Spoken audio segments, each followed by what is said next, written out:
Bom dia a todos. Rogamos a Jesus, nosso Mestre, aos nossos bons amigos do plano espiritual superior, que nos abençoe e nos ilumine. Esta manhã de domingo é consagrada às mães, pelo calendário dos homens. Sabemos que Dia das Mães, como disse o Roberto, são todos os dias, né?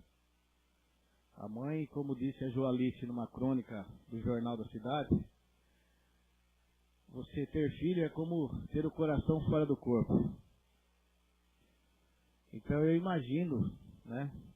Apesar de estar aqui como homem nessa encarnação, mas eu imagino a mulher ser mãe, o sentimento que ela tem com relação ao seu filho, o que significa um filho para a mãe. E eu gostaria muito que para o filho também todas as mães tivessem esse valor que a mãe dá para o filho. Que os filhos aprendessem a valorizar suas mães como realmente elas merecem. Como dizia um professor nosso na faculdade, o pai é sempre duvidoso, a mãe é certa. Por isso que precisa do tal do DNA, né? Mas a mãe, saindo do seu ventre, esta alma que veio para habitar esse planeta, ela passa por grandes alegrias através das alegrias desse filho, mas também passa por muitas tristezas através de seus desatinos. Então nós vemos na história do mundo pessoas que marcaram passagem por aqui pela prática do amor, mas outros que marcaram sua passagem pela prática do mal, porque fugiram da sua rota reencarnatória, porque nós humanos, infelizmente, somos por natureza imediatistas. Nós só vemos o aqui e agora, nós não percebemos a essência, aquilo que há de mais nobre, de mais bonito, que foge dos sentidos do físico. E aquele que consegue vislumbrar as coisas além do que os sentidos do físico podem perceber, é aquele que faz a diferença. Então essa homenagem que nós prestamos hoje, nós prestamos às mães felizes, às mães tristes, às mães negras que sofrem preconceito, né? Às mães como a mãe do Beira-Mar, a mãe de Osama, a mãe de Saddam, a mãe de Hitler, que nós temos a certeza de que se perguntarmos para essas mães, estejam onde estiverem, sobre o seu filho, ela dirá que o ama muito,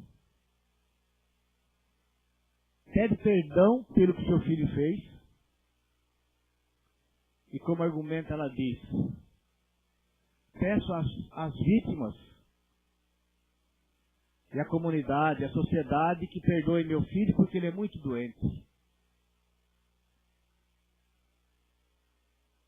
Uma mãe nunca falará mal do seu filho, porque o filho, para ela, será sempre filho. Pode ter 8 meses, 8 anos, 80 anos, sempre será seu filho. Nós temos o exemplo de Maria, mãe de Jesus, né? Jesus, como Messias, tinha e tem uma missão de conduzir esse planeta escola, por ser o administrador espiritual, o guia espiritual do nosso planeta, como aprendemos na doutrina espírita. Mas Maria o via como um filho comum, como um filho que ela queria bem e temia que algo de ruim lhe acontecesse. Tanto que naquela ocasião que ele estava pregando dentro de uma residência, Maria comparece com os irmãos de Jesus, e chega um e diz: lá fora está sua mãe e seus irmãos que vieram buscá-lo, mestre. Porque eles diziam que Jesus tinha perdido o juízo, que Jesus não sabia o que estava fazendo. Por quê? Porque Maria temia, não pelo Messias, pelo mestre, mas temia porque ele era seu filho. Ela queria resguardá-lo dos maus da sociedade, que ela sabia que estavam buscando Jesus e que de uma hora para outra poderia aprisioná-lo e levar à cruz.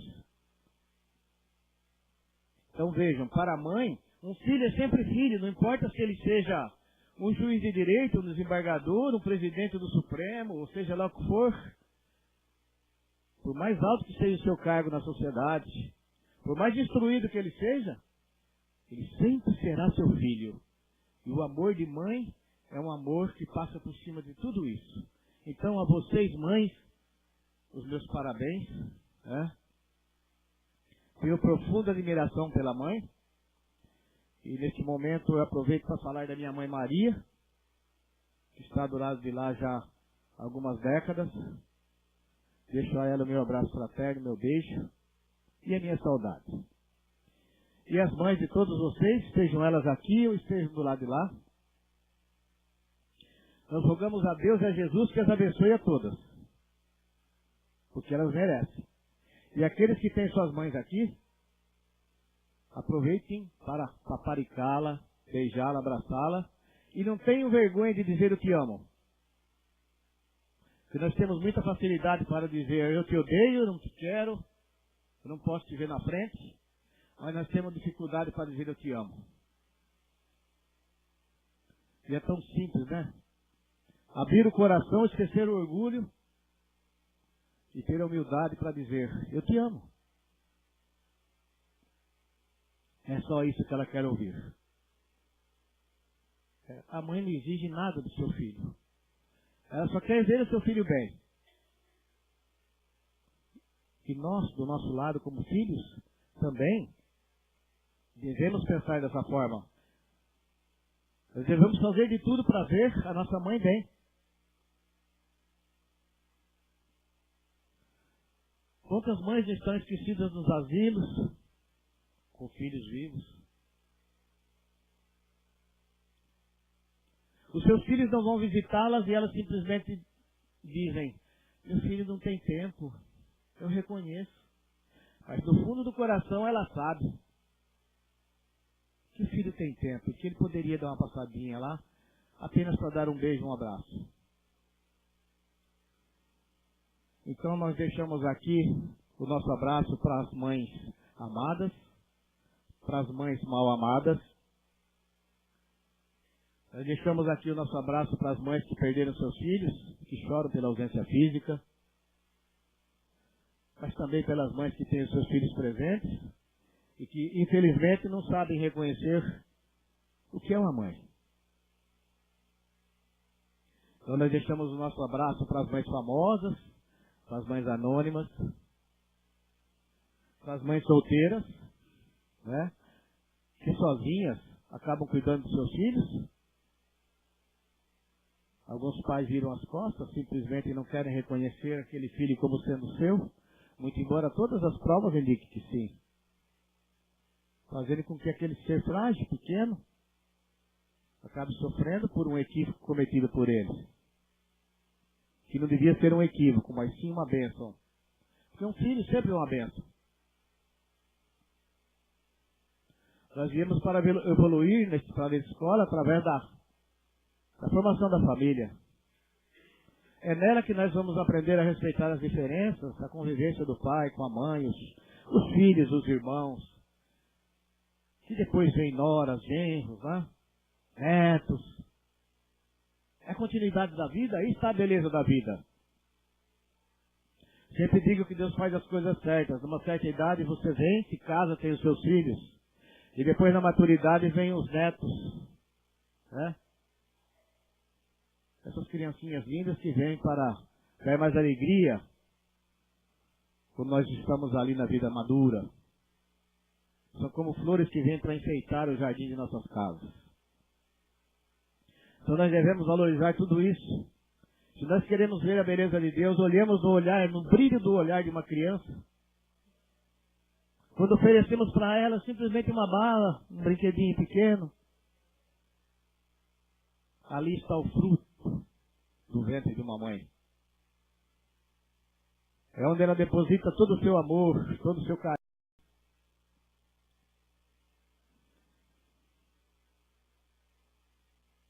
Então nós homenageamos as mães ricas, as mães pobres. Todas aquelas mães carentes de carinho, carentes de amor, mas também todas aquelas mães que são rodeadas por seus filhos e que lhes dão muito carinho. E todas aquelas que hoje são filhas, não se esqueçam que um dia serão mães. Então procurem cuidar bem de suas mães, para quando chegar a sua vez, vocês também serem acarinhadas, né? Serem abraçadas por seus filhos, porque aí reside a alegria do coração simples de uma mãe.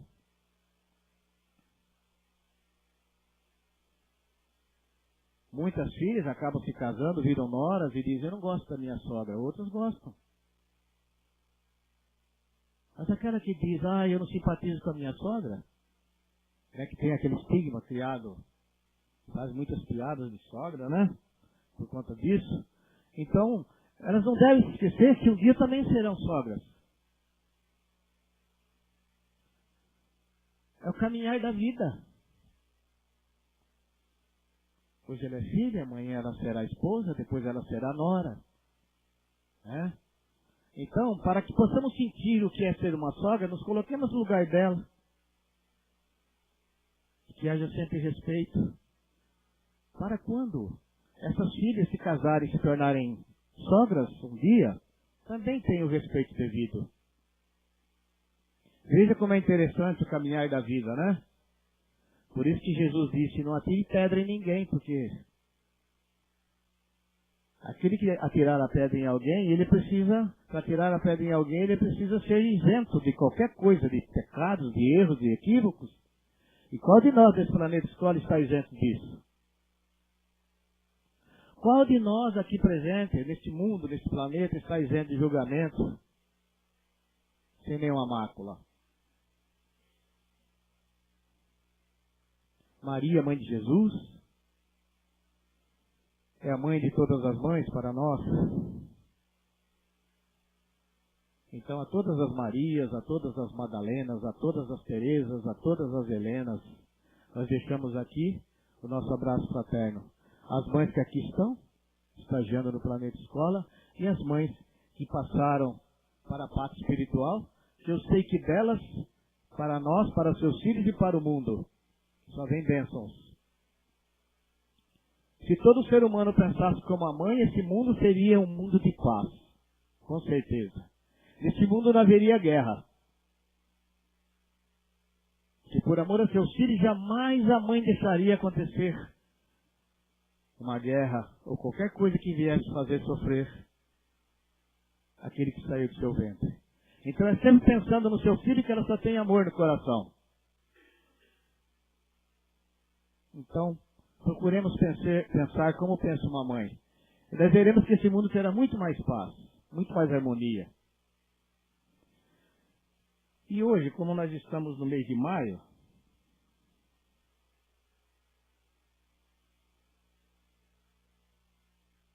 não podemos deixar de falar um pouco sobre aqueles que por aqui passaram e deixaram a sua marca, o seu rastro de luz, e que tem relação com o mês de maio. Um dos personagens, uma das criaturas, além de outras, lógico, que eu tenho profunda admiração, e que até tem umas obras que falam sobre ele, e que no nosso curso aí, como coordenador de um dos grupos de estudo da nossa casa, às terças-feiras, a partir das 20 horas, toda terça-feira tem um estudo, né, do espírita, eu falo quase sempre dele.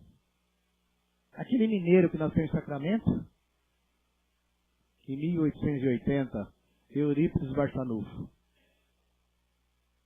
Até tem um livrinho que eu emprestei para os alunos, está correndo de mão em mão, eles estão fazendo a leitura e passo um para outro para fazer a leitura, para conhecer ao menos um pouquinho. Quem foi Eurípides Barçanufo? Esse mineiro de Sacramento, e que com a sua mediunidade, ele fez tantas coisas, que ele ficou conhecido pelo apóstolo do Triângulo Mineiro.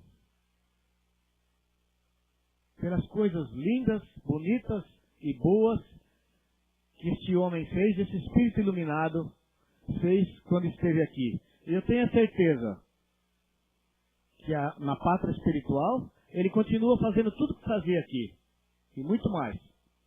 Juntamente com o Dr. Bezerra de Menezes, Chico Xavier e tantos outros que por aqui passaram e marcaram a sua passagem como espíritos muito iluminados. Então, Eurípides Barçanuco, ele nasceu lá em Sacramento, Minas Gerais. Ele foi um médium devotado, foi um autodidata, sem cursar faculdade, banco de escola. Ele aprendeu sobre matemática, geografia, sobre tudo. E acabou fundando uma escola lá em Sacramento. Professor e diretor dessa escola. Vejam, o potencial que cada um de nós tem dentro de si que está adormecido e que a gente não acredita. Basta acreditar e ir em frente. E nós descobriremos isso. Ele tinha uma mediunidade e através dela, essa mediunidade aflorada, ele fazia curas. Praticamente que amparado por Dr. Bezerra de Menezes, como diz na sua obra, na obra que fala sobre ele. Ele tinha sessões de desobsessão, onde ele livrava do sofrimento aqueles espíritos que estavam ali rodeando as pessoas por falta de esclarecimento, né? E também assim libertando as pessoas desse sofrimento, como assim fazia Jesus.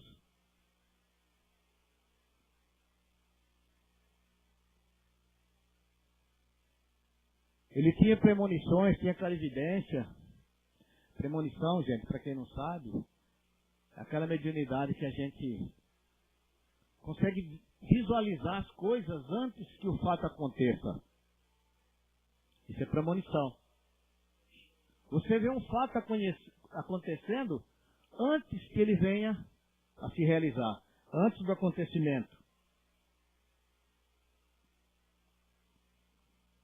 E através da sua mediunidade de cura, ele era um médium receitista também, que ele recebia receitas através do Dr. Bezerra de Menezes em espírito, que ditava para ele as receitas para a cura das pessoas. Em 1914 teve início a Primeira Guerra Mundial, que terminou em 1918. Mas o Tratado de Versalhes na França, que foi o que deu fim a essa Primeira Guerra Mundial, foi em 1919. Um ano antes, ele desencarnou em 1918, vitimado pela gripe espanhola, que assolou o mundo naquela época. Mas em 1918, um ano antes da assinatura do Tratado de Versalhes, que pôs fim à Primeira Guerra Mundial, através da premonição, ele conseguiu ver a assinatura do Tratado de Versalhes na França um ano antes. E não só isso. Ele viu e deu o nome das pessoas que estavam assinando aquele tratado um ano antes. Então vejam quantas coisas existem que nós, almas, nós espíritos temos embotados dentro de cada um e nós não nos damos conta disso. Não sabemos explorar isso.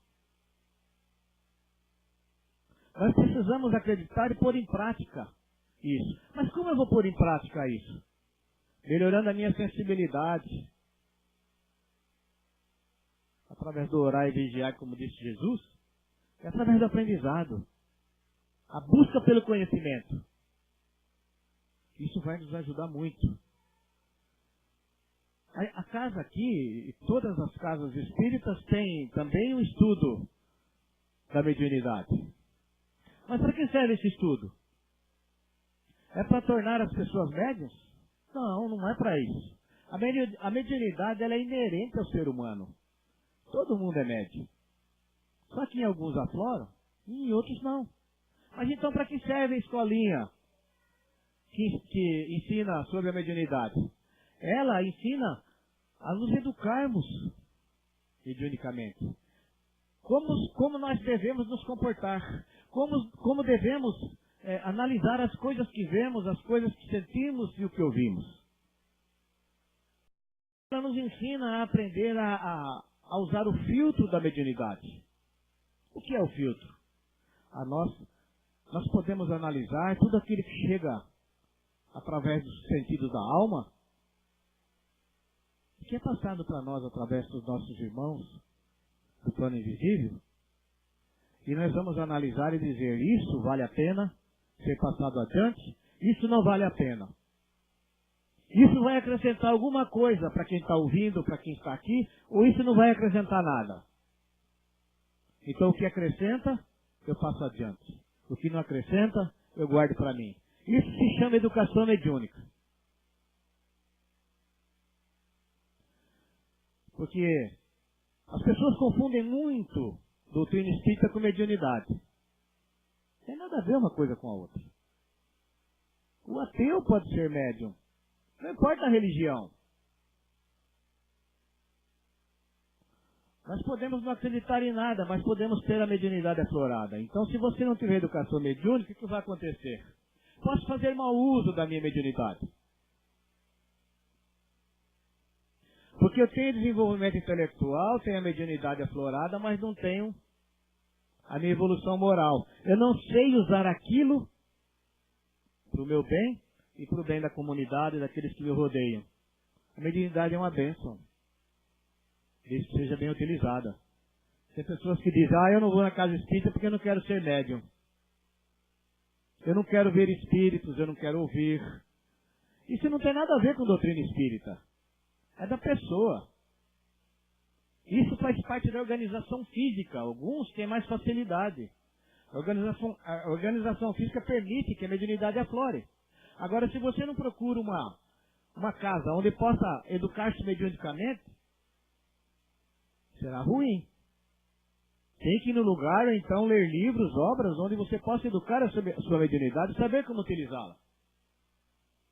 Para que não venha a praticar o mal com isso. Para que não venha fazer da sua mediunidade um comércio e amanhã venha arrepender-se. Né? E ele tinha também a mediunidade que nós chamamos de bicorporeidade. O que é bicorporeidade? Na doutrina espírita nós aprendemos. Eu estou aqui, mas eu me concentro e consigo ir em espírito, ligado pelo cordão fluídico que liga o espírito ao corpo físico. Eu vou fazer visitações a outros lugares distantes, não importa a distância, não importa o lugar. De acordo com a necessidade, Eurípides Barçanufo tinha essa mediunidade. E ele tinha um autocontrole tão grande como médium de bicorporeidade, que ele direcionava para onde queria ir. Então, o que ele fazia naquela época, por aqueles rincões afora, lá, no interior de Minas, naqueles lugares onde não havia médico, onde havia uma parteira a cada 100, 200 quilômetros, a medicina estava muito distante daquele povo, onde eles simplesmente usavam da cura através de medicamentos extraídos da própria natureza. Eurípides Barçanufo, naquela época, ele estava na sala de aula, dando aula, ele se concentrava, cerrava os olhos e se desdobrava, ia fazer partos em lugares distantes, acompanado pelo Dr. Bezerra de Menezes, em espírito. E ali ele fazia partos em estado de desdobramento. Mas isso é possível? Perfeitamente possível. Basta nós estudarmos a doutrina espírita e veremos o quanto há de verdadeiro nisso, porque nós somos espíritos habitando um físico, provisoriamente. Por isso essa comunicação entre os dois planos é perfeitamente normal, como sempre digo. É espírito no corpo físico comunicando-se com o espírito fora do físico. É um intercâmbio que sempre existiu e sempre existirá. Qual foi o primeiro intercâmbio mediúnico que teve na história da Bíblia? Está lá no livro Gênesis. Mas que intercâmbio foi esse? Que reunião foi essa? Adão, Eva e a serpente. Que logicamente, no sentido figurado, essa serpente ali mostra a presença de um espírito inferior, de um espírito que queria desestruturar né, desarmonizar o casal, que também é no sentido figurado. Essa serpente, ela simboliza o quê? A importância de nós termos o equilíbrio para não cairmos nas tentações, naquilo que nos leva para o caminho do mal. Né? Aí é que é o equilíbrio. O homem, a mulher e a serpente. Né? Ali está. Então nós temos que ouvir o quê? A voz da nossa consciência, a voz do coração e buscar o equilíbrio. Porque o equilíbrio está entre o excesso para mais e o excesso para menos, né? Nós temos que buscar esse equilíbrio para nos harmonizarmos. Todos nós que aqui estamos, estagiamos para quê? Para evoluir. Então aquele que tem a mediunidade aflorada, aproveite a sua mediunidade, eduque-a e utilize para o bem.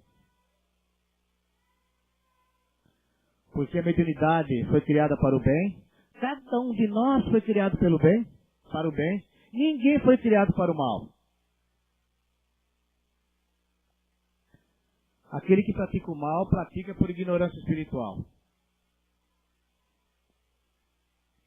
Nós falamos aqui de Eurípides Barçanufo, ele nasceu no dia 1º de maio de 1880. E ele fez jus a esse dia que nasceu, o dia do trabalho.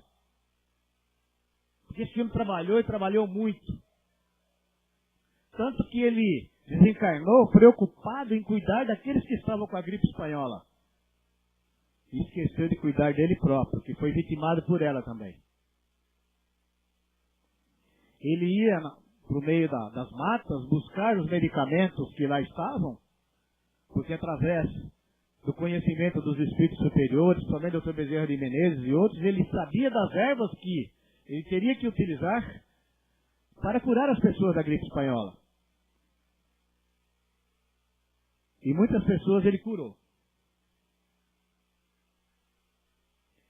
No dia 5 de maio de 1964, é publicado o primeiro livro psicografado pelo médium Divaldo Franco, que chama Mercê do Amor. Primeira obra do Divaldo.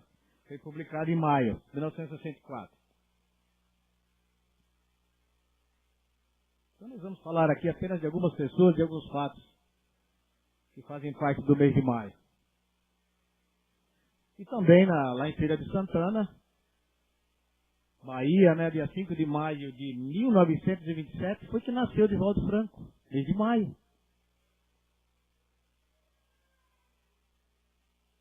Também no mês de maio, no dia 7 de maio de 1856, portanto um ano antes aproximadamente do lançamento do Livro dos Espíritos, que foi em 1857, Allan Kardec recebe a mensagem através do Espírito Hahnemann, na residência do senhor Roustan, lá em Paris, através de uma médium, senhorita Jafé, que falava da sua missão como codificador. 1856, em maio, ele recebeu essa mensagem dizendo da sua missão. Nesse momento ele pergunta, e se não tiver coragem, capacidade, inteligência, sabedoria para essa missão tão grande? Ele disse, outro será indicado. Então ele tinha uma missão muito grande, tanto que nós vemos aí através da codificação espírita, né? Quantos benefícios ela nos traz. Como Jesus, quando veio também com a sua mensagem, com a sua missão, ele veio para quê? Se no Antigo Testamento já constava os ensinamentos, se ali no Antigo Testamento já constava o decálogo, os 10 mandamentos, então para que veio Jesus? Ele veio para complementar, para esclarecer tudo aquilo que estava obscuro no sentido figurado. Para isso que o Mestre veio. Tanto que depois da vida de Jesus, nós procuramos conhecer um pouco mais de perto o significado do que seja amor. O significado do que seja o verdadeiro amor. Aquele amor que cala no coração e que faz com que a gente sinta o desejo de praticar o bem, a caridade, a fraternidade. Aquele desejo, como teve Jesus, de ver bem as pessoas que odeiam. como essa preocupação que nós vimos aqui, através do Roberto, do grupo dessa casa, essa preocupação em providenciar cadeiras de rodas, cadeiras para banho, muletas, para as pessoas que passam por problemas físicos, né? Sabemos que todos nós estamos sujeitos a isso, a falência física, porque o espírito, ele é perfeito. Quando nós saímos do físico, saímos como um pássaro que foge da gaiola. Nós estamos mais aprisionados. Mas enquanto estamos nele, atrelados ao físico, estamos sujeitos a essas limitações, a essas deficiências. Então a preocupação com nossos semelhantes, aquele que passa por sofrimento, que precisa de ajuda, o mundo seria bem melhor se, ao menos, de cada 10 pessoas, 50%, a metade se preocupasse em fazer isso. Parece uma coisinha simples, uma coisa de nada, mas quanto benefício isso vai trazer para aquelas pessoas que estão precisando e que não têm condições de adquirir. Então, até perguntei para o Roberto na hora, eu brinquei, falei, Roberto, você não trouxe cadeira para as pessoas que têm mais de 100 quilos, né? Porque, na prática, quem trabalha com a saúde sabe disso, na área da saúde, existe uma certa dificuldade em encontrar essas cadeiras para as pessoas que pesam mais de 100 quilos. Pessoas com 100, 110, 120 quilos. Mas eu sei que, como disse o Roberto, essas cadeiras, elas custam muito caras. Então, dentro do que pode ser feito, está aqui um exemplo de caridade, de fraternidade. Não porque esteja sendo feito pela Casa Espírita, pela doutrina espírita, pelos seguidores da doutrina espírita, não importa. O importante não é só ter a religião, é ter religiosidade. Isso é uma demonstração de religiosidade. Ajudar aquele que está precisando, o mais fraco, necessitado. Então, hoje, como comemoramos o Dia das Mães pelo calendário dos homens, rogo a vocês que façam todos os dias Dia das Mães. Todos nós precisamos trabalhar. Todos nós nos ocupamos no nosso dia a dia em busca do pão material, mas também não nos custa nada, nem que seja 1 minuto, passar no nosso lar e dar um beijo na nossa mãe e dizer, eu te amo.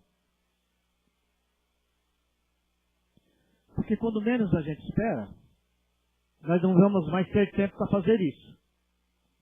Ela estará do lado de lá, e como disse Drummond de Andrade, como faz falta uma mãe nunca deveria morrer. Mas às vezes a gente descobre isso só na maturidade. Só quando a gente está lá para o 50, o avô ou a avó, é que a gente vai perceber esse tipo de coisa. Mas enquanto nós temos ela aqui fisicamente do nosso lado, vamos aproveitar. Nem que seja um segundo, passa, dá um beijo, eu te amo, abraça. Para que amanhã não venha aquele negócio do arrependimento, né? E que a gente diga, poxa, eu deveria ter feito mais por minha mãe. Aquelas coisas que a gente começa a se lembrar do passado, né? Eu devia ter feito coisas para me fazer mais feliz e fazer aqueles que me rodeiam também. Pensemos dessa forma, e nós vamos viver o hoje bem melhor. Porque na adolescência nós achamos a nossa mãe chata, porque a nossa mãe limita o nosso horário, porque a nossa mãe se preocupa que a gente chegue de madrugada em casa. Aquela filha que sai pra balada e a mãe fica até 5 horas da manhã esperando a filha voltar e não fala nada, quietinha, não consegue dormir. E a filha chega às 5 horas da manhã, oi mãe, cheguei, dorme com Deus, viu? 5 horas da manhã. Então, vejam, ser mãe é isso. Ela sofre por amor, mas também ela se realiza através desse amor. Vamos cerrar os nossos olhos por uns segundinhos. Agradecer a Deus, nosso Pai, Jesus, nosso Mestre, pela oportunidade de estarmos aqui reunidos mais uma vez para o estudo das coisas do Espírito, das coisas da alma. E neste momento, rogamos a vós, querido Mestre, que esteja aqui no nosso meio, como disseste e prometeste. Onde estiverem reunidas 2 ou mais pessoas em meu nome, lá estarei entre elas. Mestre, envolva-nos a todos com a vossa luz, com o vosso amor, com a vossa paz. Que cada um de nós, segundo o merecimento e as necessidades, possa neste momento receber essas bênçãos trazidas por vós, Mestre, e através dos trabalhadores incansáveis da sua seara. Que possamos ter todos um ótimo domingo. Muita saúde, paz e alegrias a todos, e a todas as mães presentes e ausentes. Também a todas as mães que já não estão nesse planeta, que estão na espiritualidade. Que Deus, nosso Pai, Jesus, nosso Mestre, as abençoe a todas. Que assim seja.